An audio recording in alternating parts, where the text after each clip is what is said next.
Rome does things right. These drinks are good.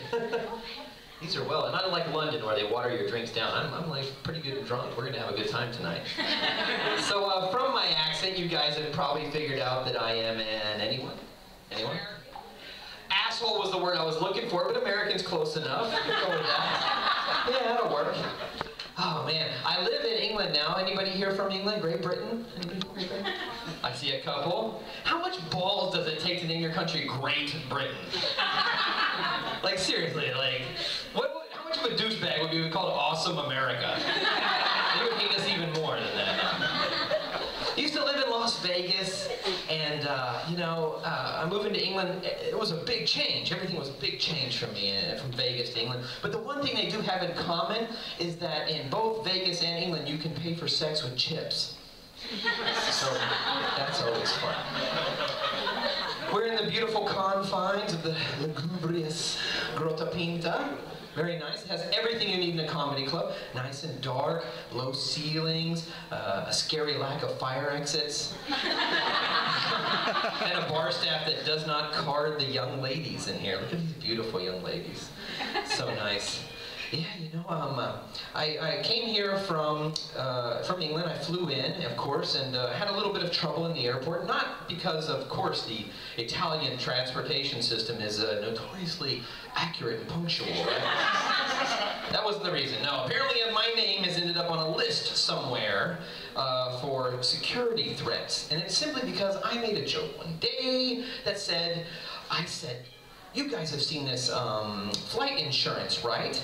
Where you pay like €5, and if your plane crashes, you get 100,000 euros. Yeah? Now I think to myself, you've won the lottery, the jackpot, and you're dead. You can't collect, that sucks. Right? So I figured, if you can bet on your own flight going down, why can't you bet on somebody else's flight going down? I'm in the airport, I want €5 on flight 584, and I want €5 on flight 1185. Yeah, you're in the airport, you're like, come on, Daddy needs to move to Thailand and leave his old lady. Come on, that's horrible, right? So, I was interested about, I drove here. I rented a car, which was quite, everybody told me I was insane for doing that and driving into Rome. The driving wasn't that difficult, because I've driven some pretty crazy places, but the parking is out of control. What are you people doing here? Everything is a parking space, everything. You know, the sidewalk, the middle lane, an 87-year-old woman, everything is parking space here. It's crazy. What is it? What would it be to, what is an Italian, do you have Italian parking police? People who do tickets for parking? What a fucking horrible, like you just look out, it's like America looking at Afghanistan. Like, this is a problem that I cannot, no matter what I do, nothing is gonna solve this problem. Oh man. So, I'm doing all the normal tourist things, right? I'm doing, I went and saw the Colosseum, yeah. I took a tour of the Vatican, and I fathered a child with an Italian girl. Can you blame me? They're beautiful. Look at all the beautiful, I think even like British and other people, they move here, it's like plastic surgery. They get more beautiful. They left, or even maybe they were too beautiful for England. They kicked them out. You can't be here, making us all look bad. Move to Rome. But yeah, beautiful women. I prefer to date younger women. I like women between 25 and 18. That's what I like. Yeah, what's that? There's nothing wrong. There's a rule, right, where you take half your age plus 7. And then there's another rule I follow, which is called fuck it. Like, that's what I do. So, but ladies, help me out here, right? What is the appropriate amount of time you should wait before having, as a guy, how long should I wait before trying to have sex with you? How long should I wait? 2 months. 2 months? Jeez. The only reason to wait 2 months to have sex with a woman is if she's 17 years old and 10 months old. Like, there's no reason to wait that. That's horrible. I'm a horrible person, I'm sorry. This is delicious. Oh. So, what am I going to do now? We'll do this. So, I came here, I got here early, you know, I'm stuck in the hotel. I said, I'm going to have a beautiful walk around Rome. I went up to and I'm probably going to butcher this, of course, but I went up to an area, I think it's called Coleopio. Okay, so I went up for a walk, beautiful walk, and there was an older man there. He had a dog. He spoke English, so we had a nice conversation, right? And as he went to leave, he told me, he said, "Hey, be careful of the gays." I said, "What?" I said, "The gays, they like to have sex here after the midnight." I said, as a warning, that was very confusing to me, right? Because I'm thinking to myself, if I'm in a park after midnight, guess who's probably trying to fuck a dude? Me, that's who! Get your warnings out of here, mister. They're scaring off all my feeders. But I'm actually just boasting because there's no way, no self-respecting gay guy is going to do anything with this. Honestly, let's be honest, right? In America, this is a medium, right? But in the UK, in Europe anyway, this is like, oh my God, grab the children, it's coming towards us. It's terrible. I started this diet. It's an interesting diet. You guys might have heard about the paleo diet. I think someone talked about it. We call it the caveman diet in the US. It's where you can only eat things that you catch and kill with your bare hands, right? But I just ended up eating a lot of hookers, or prostitutes. They were free-range prostitutes, so it was okay. Oh, jeez. So one of my friends told me that one of the ways I could lose a little bit of weight is cut back on my drinking. And I told him he was stupid. Because I love to drink, I really do. Does anybody here love to drink? You like to go out and have a couple of drinks? Yeah! Anybody do something called pre-drinking? Where you go out, before you go out to drink somewhere expensive, you drink somewhere cheap first. Yeah! In the US we call it pre-gaming, but here I guess they call it pre-drinking, you know?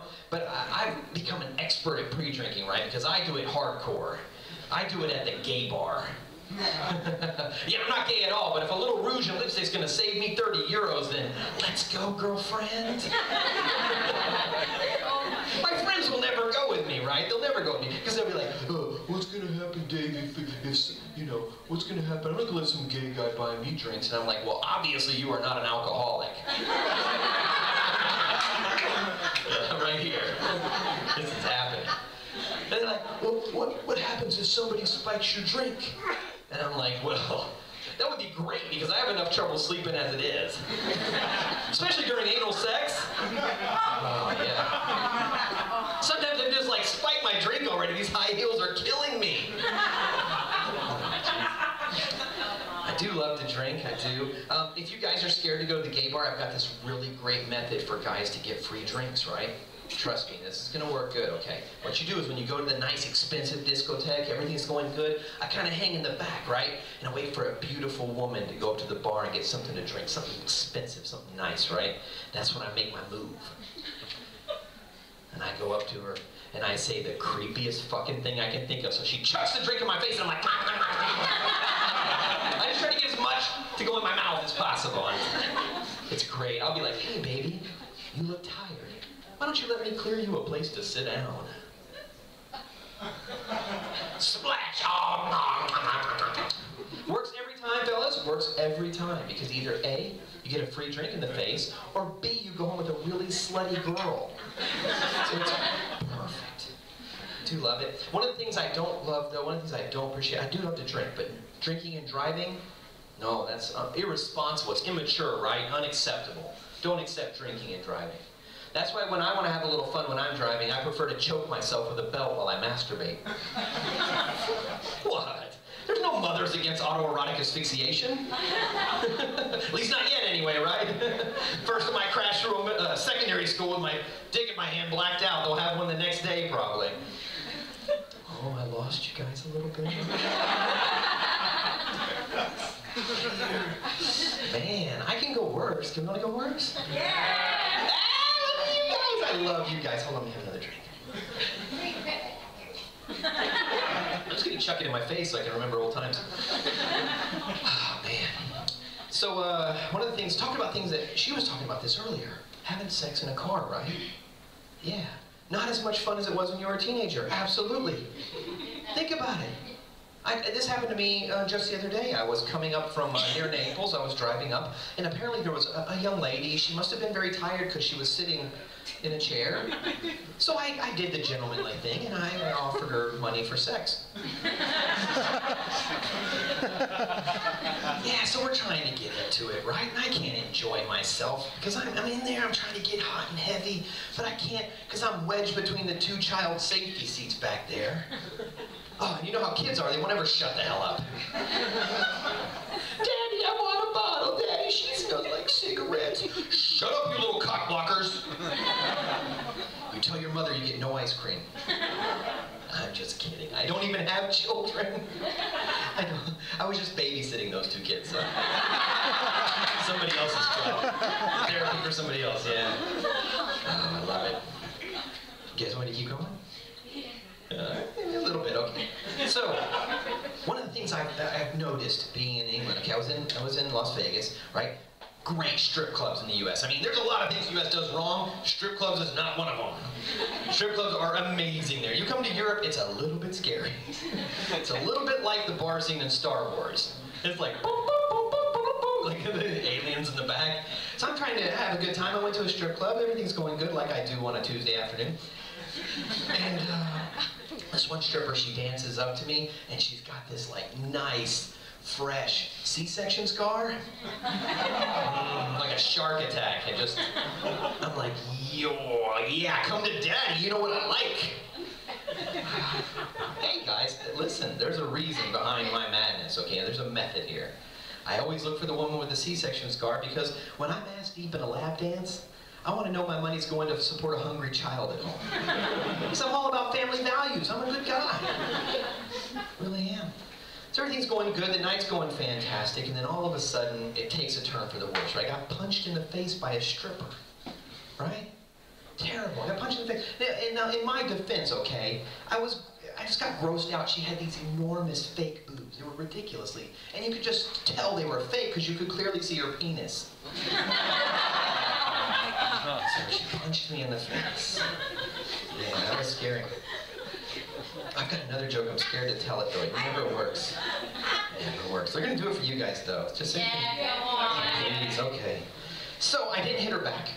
Didn't hit her back, right? It's not him, her, whatever it was. Didn't hit her back because I'm not into that kind of thing. I mean, I do have some kinky little things I'm kind of hot into. Like, did you guys see in the news in the U.S. there was a lady who was mauled by a chimpanzee? You see that? Horrible, right? You know what I'm talking about, right? Rihanna? What? There we go. I knew it would work. I knew I'd get somebody. Look, I didn't realize there was a lot of people that were pro-misogyny here. There's everybody pro Chris Brown. Yeah, punch that chick. Oh man, ladies, take my advice. Take my advice. Okay, if you're in a car and some guy is beating you, at some point grab your umbrella, Ella, and get the fuck out of the car. All right. Just a word of advice, okay? I know that kind of joke splits the crowd sometimes. I got one here to show you. It's because men and women's minds are so different, right? Men and women's minds. I'll show you a perfect example. There's a big NBA star in the United States named Kobe Bryant. You guys heard of Kobe Bryant? Yeah. A couple years ago, got caught cheating on his wife. He's actually getting divorced now, but this is a couple years ago, caught cheating on her, right? Now to make it up to her, he bought her a $4 million purple diamond ring, all right? My girlfriend at the time, she saw that and she said, oh, hell no. You cannot buy my love. I would take that ring and throw it back in his face. And I said, shit. Ladies, come on. Let's be real, ladies. Let's be honest, okay? If you come home and your man's having sex with another woman and there's like $4 million laid out on the table, just go in the hallway and wait your fucking turn, you know what I mean? Go get him a Gatorade or something because he needs electrolytes. You don't need you in there yelling at him, messing up his rhythm and stuff. If I came home, right, and my lady was having sex with another man, and there was like $4 million laid out on the floor, I might tag in and give her a break for 5 or 10 minutes, you know what I'm saying? I'm not